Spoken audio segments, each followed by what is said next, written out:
السلام علیکم ورحمۃ اللہ وبرکاتہ. نحمده ونصلي على رسوله الكريم. اما بعد فاعوذ بالله من الشیطان الرجیم. بسم الله الرحمن الرحیم. وَلَقَدْ أَرْسَلْنَا رُسُلًا مِّن قَبْلِكَ وَجَعَلْنَا لَهُمْ أَزْوَاجًا وَذُرِّيَّةً.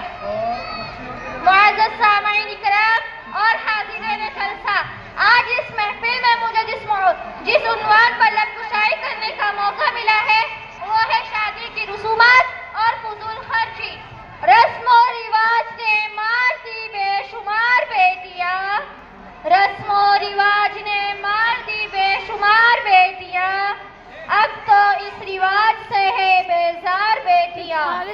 کیسے انہیں جہیز دے کیسے کرے شادیاں، کیسے انہیں جہیز دے کیسے کرے شادیاں، جس غریب باپ کی ہو دو چار بیٹیاں. محترم حضرات، پردے نشی میری مائیں بہنوں، ہمارے پیارے نبی محمد صلی اللہ علیہ وسلم نے ساری دنیا کے رسول بن کر تشریف لائے.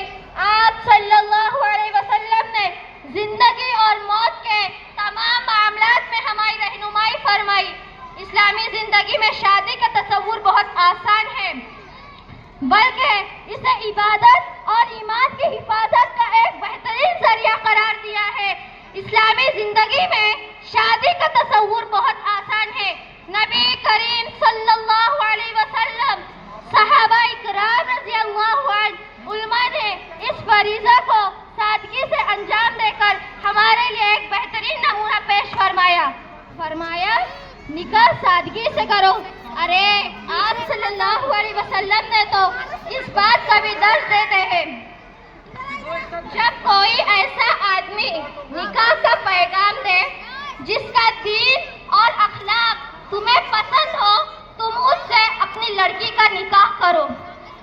افسوس سد افسوس، موجودہ زمانے میں ہم خود ہی نکاح جیسی سنت کو حرام رسم و رواجوں اور فضول خرچیوں کے چکر میں مشکل بنا دیا ہے. شادی بیاہ کو مشکل بنانے والے کچھ رسم و رواج ہیں.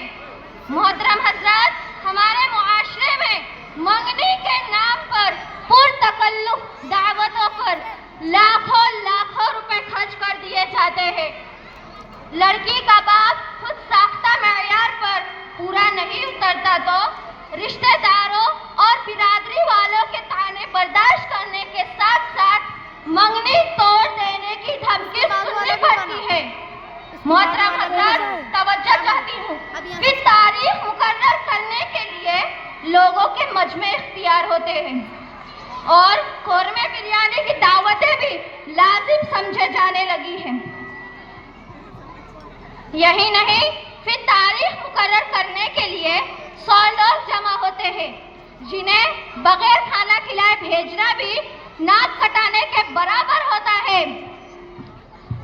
محترم معزز سامعین کرام، باراتیوں کی تعداد تو اللہ اکبر، لڑکی کی بات کی حیثیت نہ ہونے کے باوجود بھی باراتیوں کو شادی ہال میں لے جایا جاتا ہے. مسلمانوں سن لو، نکاح کے لیے تعداد کی ضرورت نہیں، نکاح کے لیے صرف 5 لوگوں کا ہونا ضروری ہے.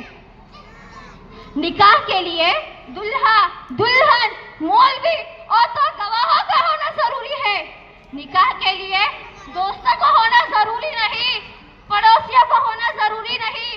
نکاح کے لیے رشتہ داروں کا ہونا ضروری نہیں. نکاح کے لیے صرف 5 لوگوں کا ہونا ضروری ہے. محترم حضرات، ان سب رسموں کے بعد فضول رسمیں جیسے جوتا چرائی، راستہ رکائی سے دلہے کی جیب صفائی کی جاتی ہے. ان سب رسموں میں فضول خرچی کے ساتھ ساتھ فضول خرچی ہے.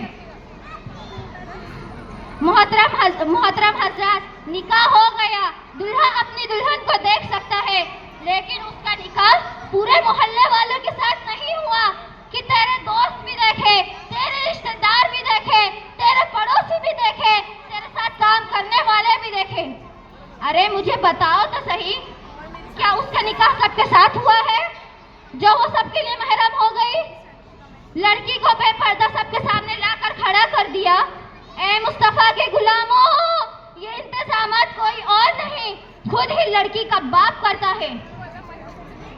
میں کہتی ہوں کہ لڑکی والوں کو لڑکے والے سے لڑکے والوں سے ڈیمانڈ کرنی چاہیے کہ ہم نے آپ کی ہر خواہش کو پورا کیا۔ آپ نے کہا فلاں فنکشن ہال ہو، ہم نے قبول کیا۔ آپ نے کہا فلاں کارڈ ہو، ہم نے قبول کیا۔ آپ نے کہا طرح طرح کے کھانے ہو، ہم نے قبول کیا۔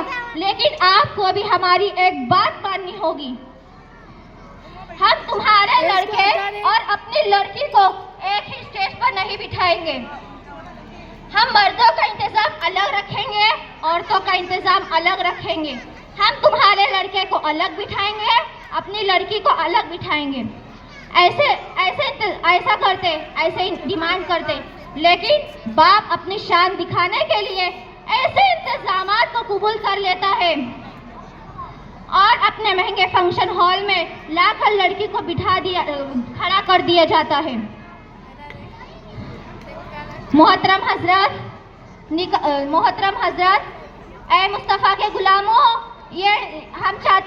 تم چاہتے تو سنت پر نکاح کرتے، سنت طریقے سے نکاح کرتے۔